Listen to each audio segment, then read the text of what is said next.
Hi, welcome boys and girls. Today we are in Book 4 on Lesson 111. The title of this lesson is Estimating Perimeter, Area, and Volume, and we are going to use grids to be able to do that today. So I want you to take a look at this triangle that I have drawn, and in this triangle we are going to estimate its area.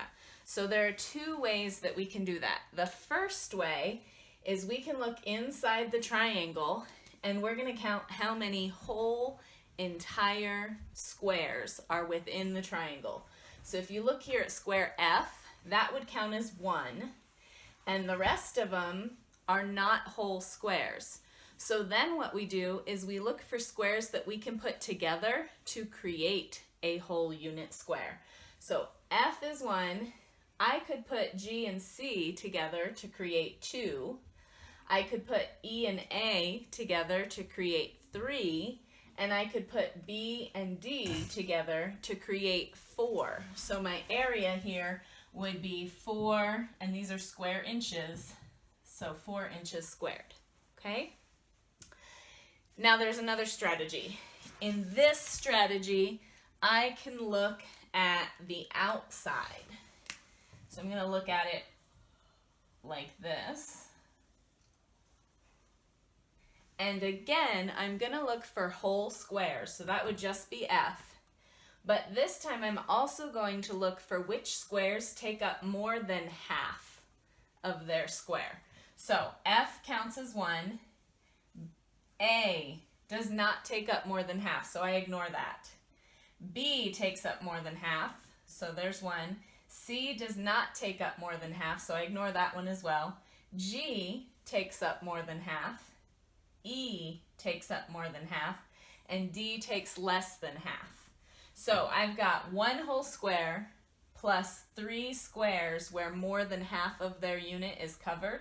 So that again makes 4 square inches using that estimation technique. Does that make sense, Nyla?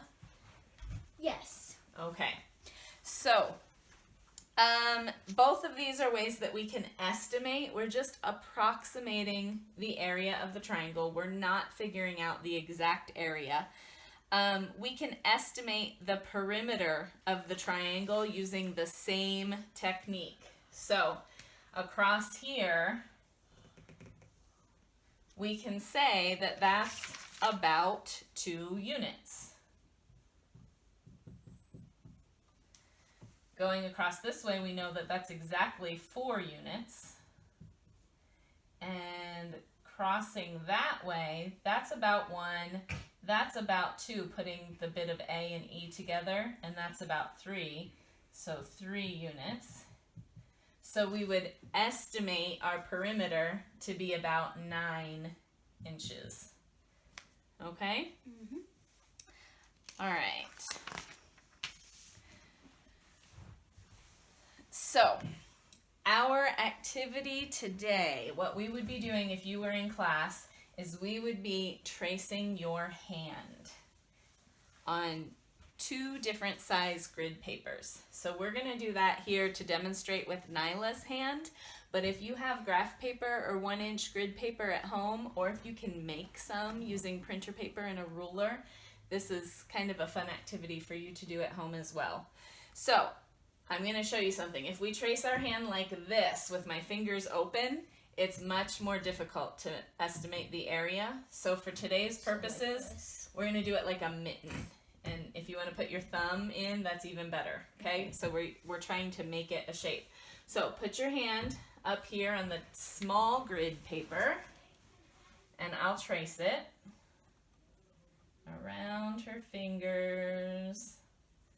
Okay, go ahead, take your hand away, and we'll close it off right there. Then do the same thing on the large grid paper here, right here. Mm-hmm. Okay, we'll trace her hand. Okay, take it away, and we'll close it. Okay, now we are going to estimate the area of Nyla's hand. So we'll start with the large grid paper because that's going to be easier. Do we want to use the half we'll count any of them that are more than half and ignore the ones that are less than half? Yeah. Does that sound like a good strategy? Okay, so more than half. 1, 2, 3. Those are all less than half. 4, 5, 6, 7. Half, right? We'll count that one. Yeah. 8. That's less. 9, 10, 11. So we got 11 inches squared as our estimate for her hand on this grid. Okay?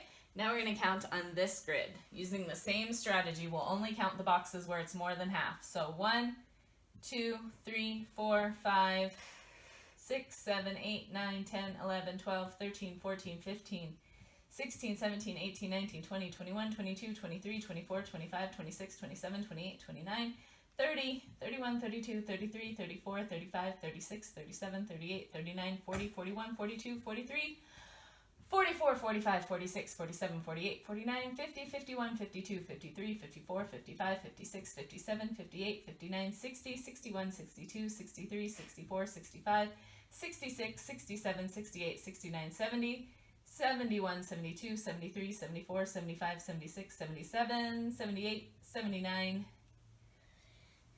79. And this is centimeter grid, so centimeters squared. Whoa! How did we get 79 centimeters for this one and only 11 inches for this one? Because inches are bigger than centimeters. Ah, inches are bigger than centimeters.